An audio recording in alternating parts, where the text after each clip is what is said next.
Jusqu'au 8e siècle, la Septimanie, l'actuelle Languedoc-Roussillon, fait partie du royaume espagnol des Visigoths. Après leur conquête de l'Espagne, les armées arabo-berbères y pénètrent tout naturellement.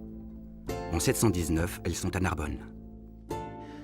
Au-delà de Narbonne, des raids ont été menés ensuite dans deux directions. La première direction, c'est vers l'Aquitaine, avec l'intention de s'emparer de Toulouse. Ça a été un échec en 721.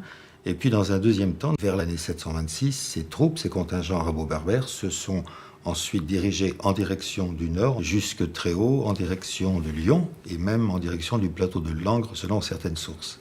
De nombreux Français d'origine maghrébine méconnaissent complètement le fait que des villes comme Narbonne ou Carcassonne se soient appelées un jour Arbouna en arabe et Qarqachoun en arabe, et que les musulmans se soient installés là pendant plusieurs décennies.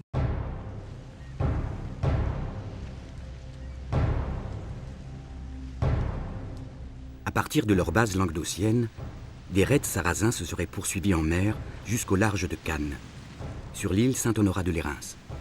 Là se trouve l'un des premiers sites monacals de la chrétienté.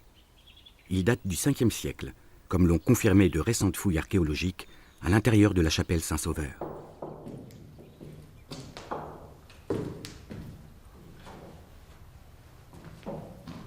Vous voyez un certain nombre de fosses qui correspondent à des inhumations qui ont pris place dans la nef, ainsi qu'une inhumation majeure qui était au contact du mur sud. Et il s'agit de moines qui ont vécu au 7e siècle, donc qui devaient être connus, des moines qui ont quitté cet espace dans la première moitié du 8e siècle.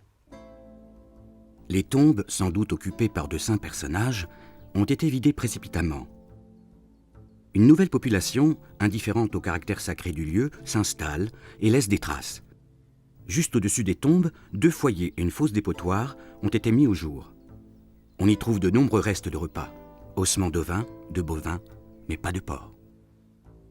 C'était clairement une occupation profane d'un espace sacré, et fortement sacré pour la communauté monastique, ce qui sous-entendait une forte chance d'une occupation de gens qui n'étaient pas liés à la religion chrétienne. Alors certes, on parle souvent de mauvais chrétiens, et cela a existé, mais c'est vrai que ça pouvait nous évoquer, bien sûr, les Sarrasins.